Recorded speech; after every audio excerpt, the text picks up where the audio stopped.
बिस्मिल्लाहिर्रहमानिर्रहीम, अस्सलाम वालेकुम। मैं हूं गज़ाला नौरीन और आप देख रहे हैं मेरा यूट्यूब चैनल।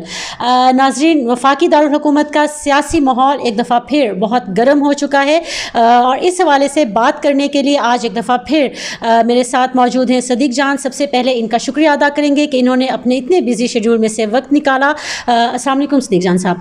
सदीक जान साहब, मेरा आपसे पहला सवाल ये है कि वफाकी दारुल हुकूमत का माहौल, सियासी माहौल गर्म हो चुका है। पार्लियामेंट का इजलास आप ख़ुद मुसलसल कवर कर रहे हैं और इस हवाले से आप व्लॉग्स भी कर रहे हैं। एक ख़बर ये सामने आ रही है कि वज़ीर आज़म इमरान ख़ान एक दफ़ा फिर एक्टिव हो चुके हैं। अपने जो उनके मेंबर्स, कौमी असम्बली के मेंबरान हैं, उनसे मुलाकातें कर रहे हैं। और एक ख़बर ये भी गर्दिश कर रही है कि उन्होंने अपने उन अरकान को बिलखसूस इनकरेज किया है, उनको शाबाश दी है जिन्होंने कि कौमी असम्बली के इस सारे सेशन के दौरान थोड़ा ज़्यादा हल्ला गुल्ला किया, थोड़ी ज़्यादा बदतमीज़ी की। इस हवाले से आपके पास क्या इन्फॉर्मेशन है? जी, आपने बिल्कुल दुरुस्त कहा कि जो आपने दूसरी खबर कही ना कि ये बहुत से लोग ये कह रहे हैं कि जिन्होंने ज़्यादा मिसबिहेव किया और अपोजिशन के साथ उनको बहुत अप्रिशिएट किया जा रहा है। इस पर भी मैं आता हूँ, लेकिन जो आपने पहली बात की ना कि प्राइम मिनिस्टर इमरान खान साहब बहुत एक्टिव हैं और मिल रहे हैं अरकान असम्बली को, ये अब इमरान खान साहब को भी समझ आ गई है कि ये जो मौजूदा हालात हैं और जिस तरह से ये असम्बली है और जिस तरह से इमरान खान साहब खुद 6-8 वोटों की अक्सरियत से वज़ीर आज़म हैं और उनको ये समझ आ गई है कि अरकान असम्बली को मिलना पड़ता है, उनको मिलना पड़ता है, उनकी जायज़ जो बात है वो माननी पड़ती है। क्योंकि आपको ये बात पता है कि ये तो नहीं हो सकता ना कि इमरान खान साहब को कोई MNA मिले और कहे कि मुझे फ़लाँ ठेका ले दें क्योंकि मैंने उसमें से लूट मार करनी है। सही। ना वो ये कहेगा कि मुझे ये आप मंसूबा ले दें, उसमें से इतने % मैं रखूँगा, इतने % प्राइम मिनिस्टर साहब आपको भी दूँगा। या कोई सोच भी नहीं सकता कि कोई रुकने असम्बली जाके इमरान खान साहब को कोई 2 नंबर काम कहेगा, कोई गलत काम कहेगा। ज़ाहिर है जायज़ काम MNAs के हैं और जो सबसे ज़्यादा इस हुकूमत के साथ शिकवा रहा अरकान असम्बली का वो ये था कि मंसूबे नहीं उनके इलाकों में नहीं आगे बढ़ रहे, नए प्रोजेक्ट्स नहीं दिए जा रहे, नई सड़कें नहीं बन रही, नई तामीरात नहीं हो रही। क्योंकि ज़ाहिर है ये भी एक फैक्ट है कि लोग इन चीज़ों को देखते हैं। और अब आपने देखा है कि एक तो पंजाब का जो बजट है, ज़्यादा अरकान यहाँ पंजाब से हैं, जो MNAs हैं तो पंजाब से हैं या KPK से हैं। KPK में इतना ज़्यादा इशू नहीं है क्योंकि वहाँ पे एक सीक्वेंस चल रहा है पिछले 5 साल का भी और वो उसी तरह से चीज़ें स्ट्रीमलाइन हो चुकी हैं। ज़्यादा मसला है पंजाब का, जहाँ के लोगों को आदत हो चुकी थी शहबाज शरीफ का साहब का वो रंगबाजी, शोबाजी, ड्रामेबाजी, आनियाँ जानियाँ, हल्ला गुल्ला, सड़कें, ये वो इस तरह के सारे मामला। एक तो यह है कि अभी इस बजट में पंजाब ने हर ज़िले के लिए 10-12 अरब रुपये रखा, जिससे आप देख रही हैं कि बड़ी बड़ी स्कीमें अनाउंस हो रही हैं। फिर 50 से 52 तो वो रोड बनने जा रहे हैं जो एक बार लग पता जाएगा जब वो 50-52 रोड बनेंगे, मतलब जिनकी वाकई में ज़रूरत है। एक रोड जिस पर रऊफ़ क्लासा साहब बहुत ज़्यादा बात करते रहे, बहुत ज़्यादा लिखते रहे, वो ज़ाहिर है हमने तो आपने भी जाना होता है, हमने भी जाना होता है। ये जो रोड MM रोड है, यानी बलकसर तलागंग से लेके मियाँ वाली और फिर बखर को कनेक्ट करता हुआ चौक-आज़म लैया से गुजरता हुआ मुजफ्फरगढ़ तक, फिर इसी तरह से आगे आप देखें मुल्तान से लोधरा तक जो बनाने जा रहे हैं। फिर इसी तरह से आप देखें कि अब ये शोरकोट जो है यहाँ से मोटरवे मिला रहे हैं उधर तौसा, तो वो भी लैया कनेक्ट हो जाएगा। तो चीज़ें होना शुरू हो गई हैं और बहुत ज़्यादा तामीराती प्रोजेक्ट्स होंगे और डेवलपमेंट स्कीमें आएंगी। एक तो यह है कि इमरान खान साहब को ये पता चल चुका है कि उनको मिलना पड़ेगा MNAs के साथ, क्योंकि जब से वो हफीज़ शेख वाला मामला हुआ है तब से प्राइम मिनिस्टर बहुत कॉन्शियस हैं, उनको मिलना चाहिए। क्योंकि अभी भी आप देखें प्राइम मिनिस्टर के मिलने की 2-3 वजूहत हैं। एक वजह तो है कि बजट पास करवाना है, दूसरी वजह वो जो पहली मैंने बड़ी तफसील से बता दी कि प्राइम मिनिस्टर को समझ आ गई कि आपको मिलना पड़ता है। तीसरी जो इसमें वजह है वो ये है कि अपोजिशन जो है वो अदम एतमाद ला रही है। जुम्मे वाले दिन वोटिंग है इसके ख़िलाफ़, जो कासिम सूरी साहब डिप्टी स्पीकर, गो के उसके ऊपर 172 लोग उन्होंने पूरे करने हैं और हुकूमत की हिकमत अमली है कि हुकूमत जो है वो बाइकआउट करेगी, हुकूमत और उसके इत्तेहादी नहीं जाएंगे असम्बली में, अपोजिशन को 172 लोग पूरे करने हैं। ये चांसेस मौजूद हैं, उस पर मैं तफसील से बात कर चुका हूँ अपनी वीडियो में कि शायद आज वापस ले लें अदम एतमाद ही है, अपोजिशन कुछ भी कह के, अगर नहीं लेते तो भी जुम्मे वाले दिन इनको बड़ा सियासी तौर पर एक धचका लगने जा रहा है। क्योंकि अभी ऐसा कोई माहौल नज़र नहीं आ रहा कि पीपल्स पार्टी और नून लीग मिल के कोई इतना बड़ा अपसेट कर दें कि कासिम सूरी साहब के खिलाफ अदम एतमाद जो है वो कामयाब करा दें।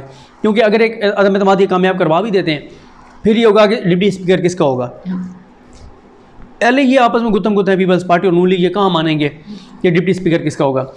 अच्छा, तो तीसरी वजह यह है अब मैं आ जाता हूँ आपके सवाल के दूसरे हिस्से पर कि जी प्राइम मिनिस्टर मिले हैं, बिल्कुल प्राइम मिनिस्टर मिल रहे हैं और ख़ास तौर पे उन्हें रखी असम्बली को मिल रहे हैं जो बहुत एक्टिव भी है इस वक्त असम्बली में, या जिनके ऊपर कुछ को तो मिले जिनके ऊपर ज़ाहिर है जिनको किसी हद तक तशद्दुद का निशाना बनाया गया।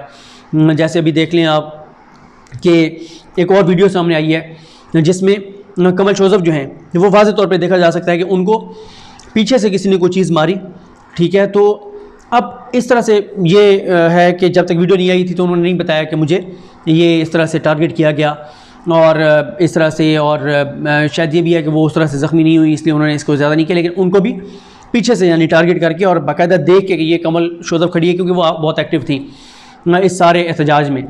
तो ये बहरहाल ख़बर गलत है कि प्राइम मिनिस्टर ने अप्रिशिएट किया, प्राइम मिनिस्टर ने बिल्कुल इस चीज़ को डिस्करेज किया है कि ये जो अब हाथापाई और तशद्दुद शुरू हो गया, इसको इमरान खान साहब ने डिस्करेज किया है, इसको उन्होंने इनकरेज नहीं किया। और इमरान खान साहब ने ये कहा है, जिसके लिए आज पार्लिमानी कमेटी के इजलास में उनकी है, कि एहतजाज आप करें लेकिन इस नहायत तक चीज़ें नहीं जानी चाहिए कि इस तरह से जो है वो तशद्दुद हो और कोई ना कोई ज़ख्मी हो जाए, क्योंकि अपोजिशन के वाले से तो सामने हैं सारी चीज़ें कि अपोजिशन जिस तरह किया है। मेरा ये ख्याल है कि हुकूमत जो है वो अगर ये मुआहदा नहीं होता जो असद कैसर साहब ने एक ऑफ़र दिया है, और असद कैसर साहब ने ये कहा, देखें ना कितनी एक समझ आने वाली अक्ल को बात है ना, आप किसी भी पॉलिटिकल पार्टी से आपके तल्लुक़ हो, लेकिन समझ आती है अकल को ये बात कि स्पीकर असद कैसर कितनी सेंसिबल बात कर रहे हैं कि यार एक पार्लिमानी कमेटी बनाते हैं, 6 लोग आप दें 6 लोग वो दें, बैठ के तय कर लें कि किस तरह चलाने, तय कर लें कि जो उठ के एहतजाज करेगा उसको पार्लियामेंट से निकाल दिया जाएगा। और शायद सबसे मुनासिब और बेहतर तरीका भी यही है। वही बात है ना, जिसका भी IQ लेवल एवरेज भी है ना, उसको भी ये बात समझ आएगी। लेकिन अपोजिशन इससे भी भाग रही है, अपोजिशन इस पर भी नहीं आ रही, क्योंकि वो तो चाहते हैं हल्ला गुल्ला रोला, फिर वो मरियम और शबाशी फैक्टर वो मामला सारे। अब इस सारी सूरत हाल में जो प्राइम मिनिस्टर मुलाकात कर रहे हैं वो ज़ाहिर है जो लोग देखें ना, एक और चीज़ है, अब अगर फ़हीम खान, अताउल्ला, सैफुर्रहमान जो MNAs हैं ख़ास तौर पर कराची से, या उनके वो जो ज़फ़र पता नहीं क्या नाम उनका जो बाजोड़ से हैं, इसी तरह से जो शाहिद अहमद उनके एक हैं MNA हैं, या ये ज़रताज गुल हैं, कमल शोजफ हैं, जो इस तरह के इनके यंग लोग हैं जो बहुत ज़्यादा एक टफ़ टाइम दे रहे हैं अपोजिशन को। वो किसके लिए टफ़ टाइम दे रहे हैं? उनका कोई ज़ाती झगड़ा तो नहीं है ना शहबाज शरीफ के साथ, वो तहरीक इंसाफ की वजह से कर रहे हैं, वो इमरान खान साहब की वजह से कर रहे हैं। ये तो एज ए लीडर उनका काम है कि वो ऐसे लोगों को बुला के अप्रिशिएट इस हद तक करें कि आप एहतजाज कर रहे हैं, ठीक है। जब शहबाज शरीफ और अपोजिशन हमारी बात नहीं सुनती, हम उनकी क्यों सुने? वो आते हैं तकरीर करके अपनी सुना के चले जाते हैं, इनकी सुनते नहीं है। आप इल्ज़ामात लगाते हैं हुकूमत पे, हुकूमत उनका जवाब देती है, आप बैठते नहीं हैं।